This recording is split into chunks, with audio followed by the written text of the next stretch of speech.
Wilson is the Manager of Fleet and Safety Services for the Alberta Motor Association. The AMA has worked with over 1,400 companies in Alberta, providing professional assessments and training for close to 10,000 fleet drivers each year. Ron has over 30 years of driver education experience. His expertise in fleet training specifically has been sought after not only in Canada, but also other countries around the world, including Bolivia and Venezuela.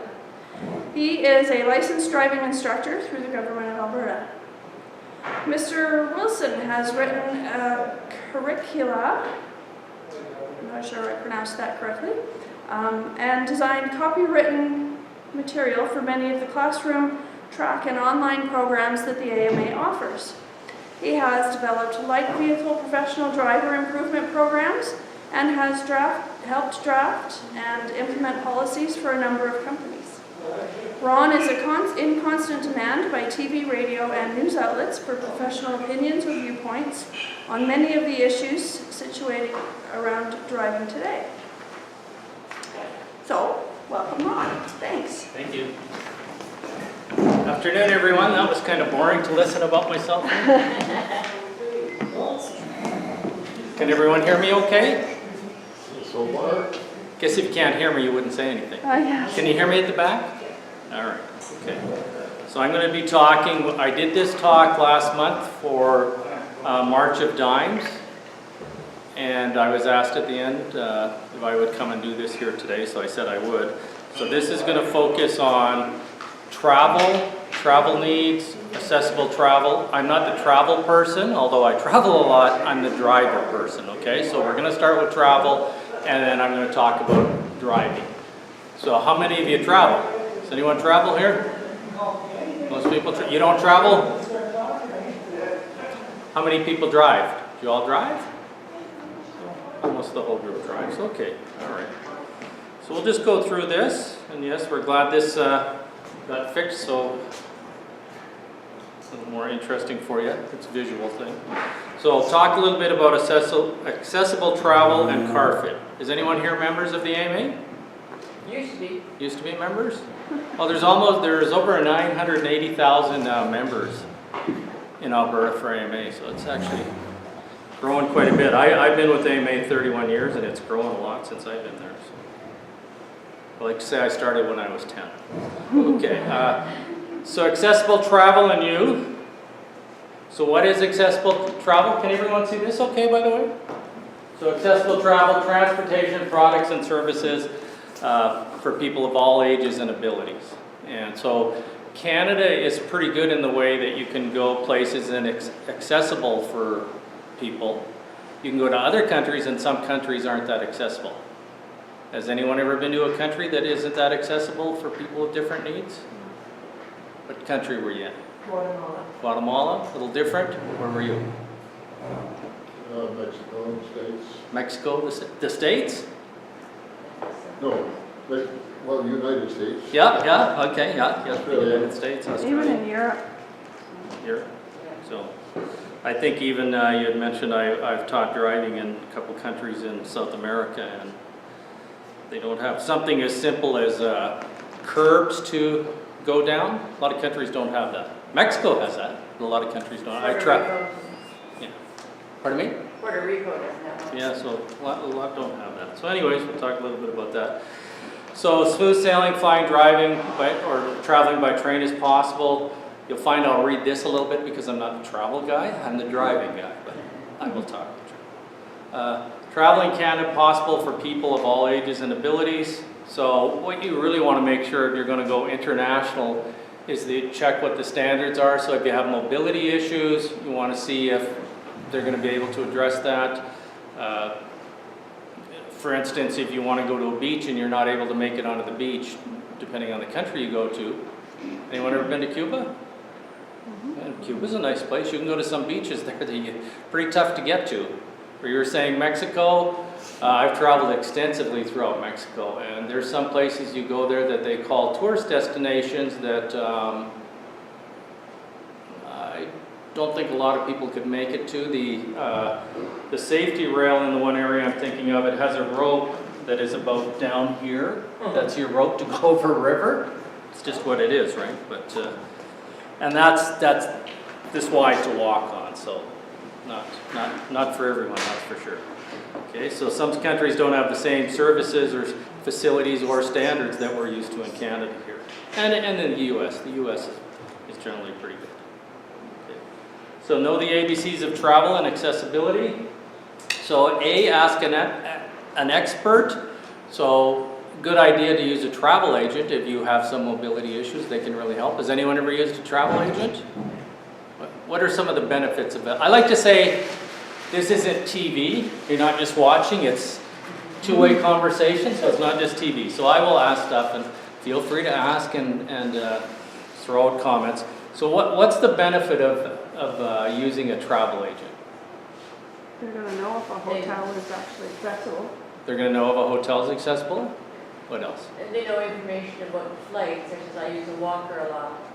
And they know you can walk right up to the airline with your walker and then they take it from there. I didn't know that before. Yeah, and airlines, could there be different types of airlines in different countries that don't have the same thing we take for granted in Canada?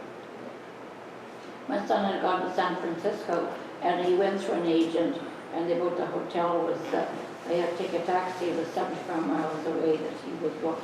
So, you know, you really have to take responsibility to verify everything, whether you go through an agent or book it yourself. And that was an agent that did that? It was a bad experience, yeah. Yeah, I It was guess. an agent. And that doesn't happen. I mean, they're supposed to be advantageous, but I'm saying, you have to be so careful. You have to take responsibility for yourself, period. Yeah, you have to do a little homework, and I'll show some slides that say homework, but I would hope if you book with a reputable travel agent that they would book you closer than 70 miles I from a don't know hotel. what happened. Unless you want to travel while you're traveling. You know, that's a little ways away. So they can help, or if you have problems while you're traveling, a travel agent can assist with that, right? Because maybe you have problems while you're traveling. You have somebody to help you. You ever been to a hotel and they don't have your reservation or they don't have the right room for you? Travel agent can help with that. Okay, so before you go, get in the know. So once you decided where you're going, develop a must-do and must-see list. So as I say, there's homework we need to do on ourselves too. Before you visit these places, get in the know about what accessible services are and how to take advantage of them. Again, there's even something as simple nowadays, we're so connected with email and the internet that you could email a hotel if you're going to a certain country and say, do you have this, do you have this, do you have this? And they could email you back. And you could email that in English and most countries would email you back. So research methods, some other ways, make a phone call, check the web. Does anyone ever use TripAdvisor? I'll show a slide on that a little bit. You use TripAdvisor? Mm-hmm. You ever write on TripAdvisor? Once or twice. Yeah. I actually write on TripAdvisor. Yeah. I've had almost 50,000 people read my blogs. Oh, wow. Not about driving, about traveling tips. Huh. So how to catch a bus in Cuba, for example, a city bus. Right. Just an example. So read reviews online. So as I say, there's TripAdvisor, and I'm not promoting TripAdvisor. I'm not promoting it. I just find it helpful. Another one is very good is accessibletravelreviews.com. So you have accessible needs, then that would be a very good one to go into. Because TripAdvisor may or may not. You can ask questions and you may or may not get the answer from whoever responds on that.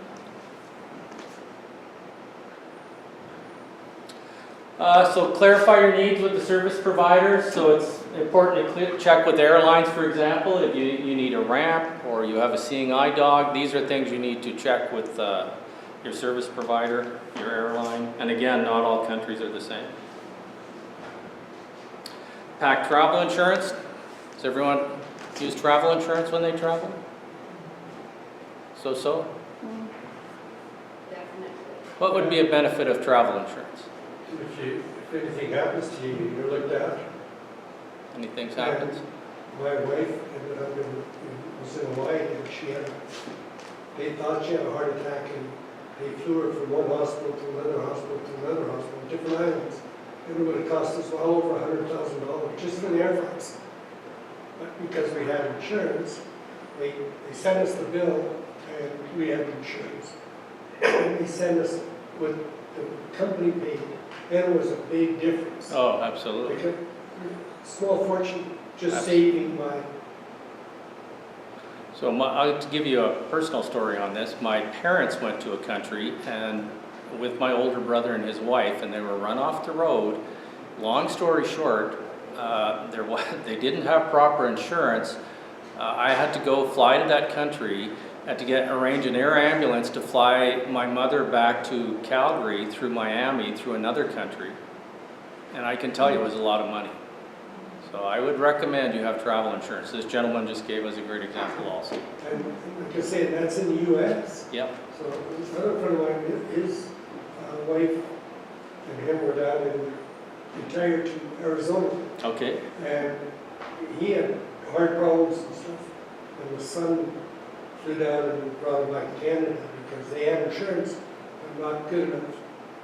And sometimes you can't leave, right? Like my mom, we had to do what we could down there, pay for it in a private hospital. And then once she got well enough to travel, still had one surgery to do, fly her back to Calgary through Miami. And it was a lot of money, I can tell you. Driving instructors don't make that much money. Yes? You just never know when things are going to happen. My nephew, they were going to Brussels, and when he got to Paris, he had a heart attack. And so that meant that he couldn't fly for a whole month because of the pressure. Absolutely. So he had to stay for a whole month. I mean, you have to be really prepared well, because you just never know what's going to happen. I mean, this was such a shock to him, you know? Yeah, And so it just totally changed their lives. absolutely, absolutely. A month in a hospital in a foreign country, yes? What about across Canada? You hear two stories. I would use travel insurance going outside of Alberta. Pardon? I would use travel insurance going outside of Alberta. But if you're not sure, you can check with your insurance company. You can check. Oh, I think ours is covered, but. Yeah, you could be covered. Everyone could be different in this room. But chances are, depending on your policies, you could be covered traveling in Canada. You could be covered for certain things with your credit cards even. But again, I would check. The main thing I'm trying to get across here is have travel insurance when you leave home. Yes. As we've heard from some If stories you have here. something wrong with you, you should tell hide it from your insurance people. Absolutely. So yeah, when you get travel insurance, they will ask you about your health. You'll have to do a whole questionnaire, and you obviously have to be honest because. It's void if you're not. Yeah, exactly. Void if it's not. Yes. I find that normally your Alberta health card is going to work in any province. The only thing that can happen is you need ambulance service and things. Exactly. So And that Alberta health care. that's why I would check with insurance. Double check, confirm your plans. So be your own advocate. So if you're traveling with someone who has a disability or accessible needs, or you're on your own, you need to make the hotel aware of that, or the resort, or wherever you're going, right? The airline, when you get to the airline.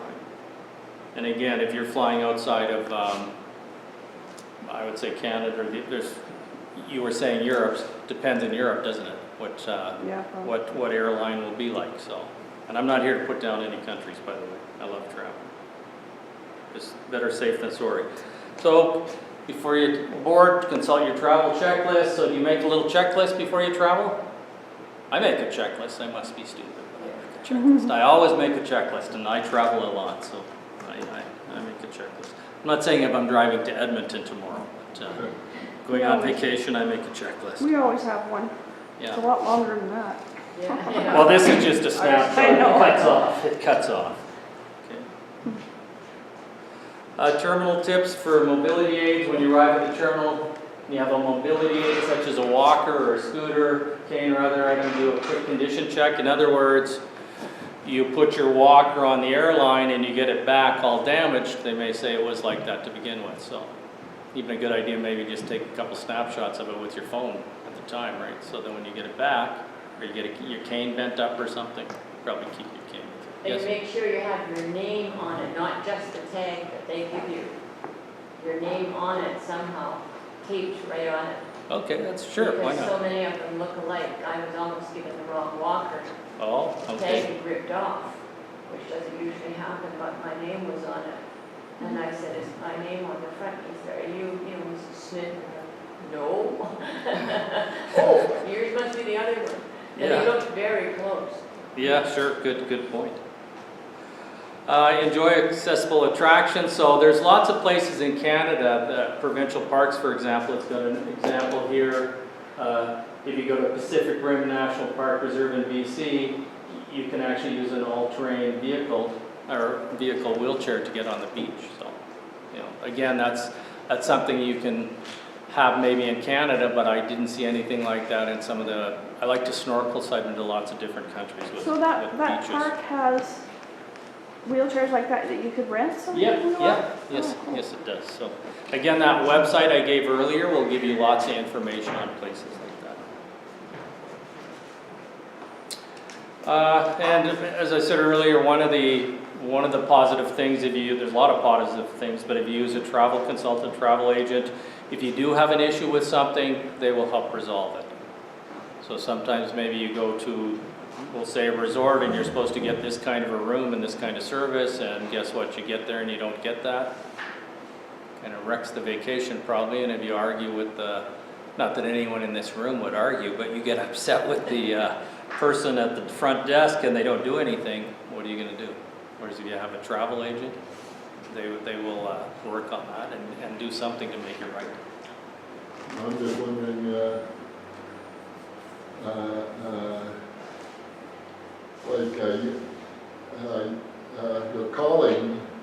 calling today is not like calling was 10 years ago. No. When you call today, you either have to leave a message or wait and wait and wait and wait and wait and wait and wait and wait.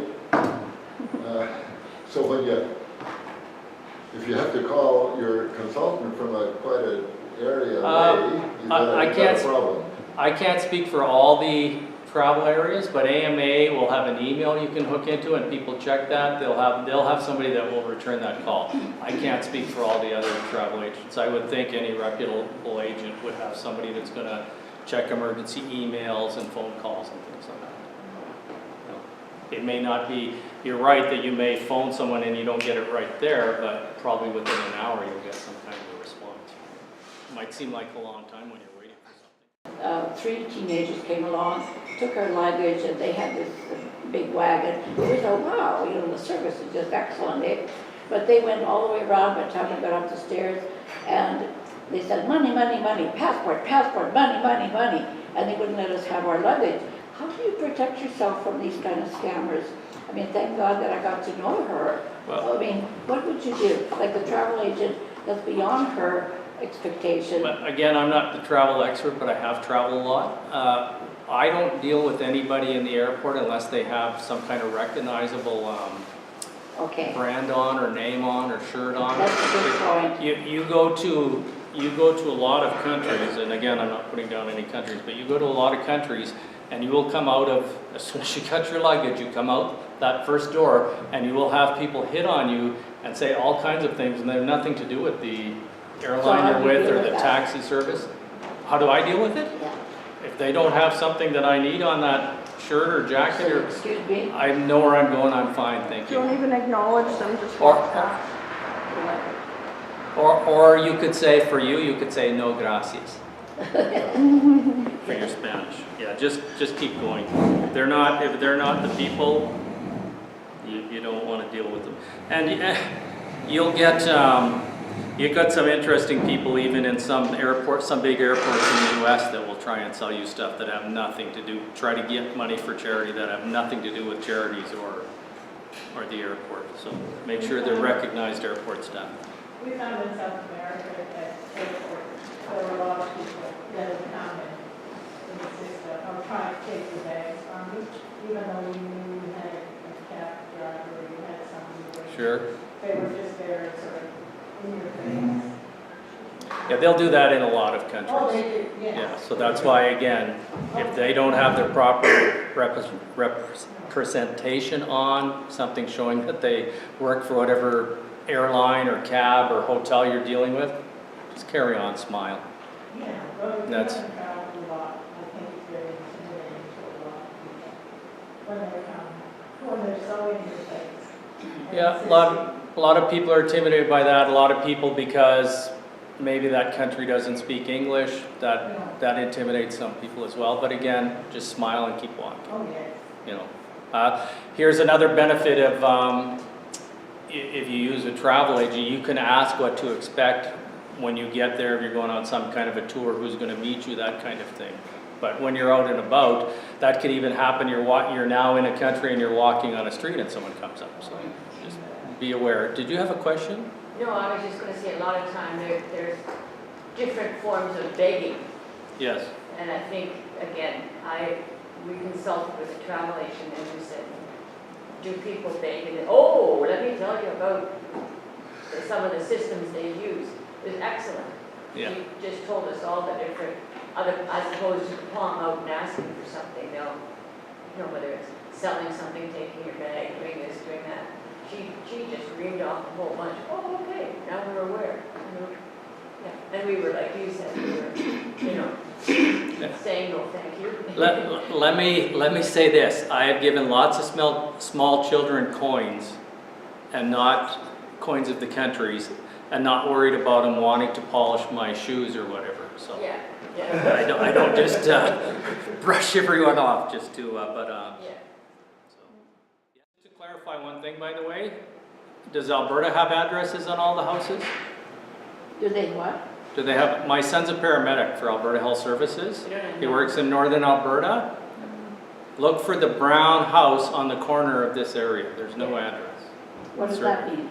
I mean, if there's no address, that's his direction. That's the emergency services. I don't want to go down that trail, but I'm just saying, it's not just other countries. Alberta has places, you go to a lot of reserves, there's no addresses. Oh, I see what you're saying. There's no addresses. But again, so we'll go from But not a million people though. we'll go from my son's perspective, and then we'll move on to, because I want to get into this driving part. But so my son is a paramedic in northern Alberta. He goes to a lot of remote areas. Okay, once he's been to those areas, they actually make themselves maps, and I'm not saying to make a map, but what he'll do is he'll get directions before he goes. And so if you're going to some country that maybe doesn't have addresses, that isn't a hotel or something, you may want to ask by email, how would I, before you even go, how would I get there? What would be this, where is this area located? Can you give me directions on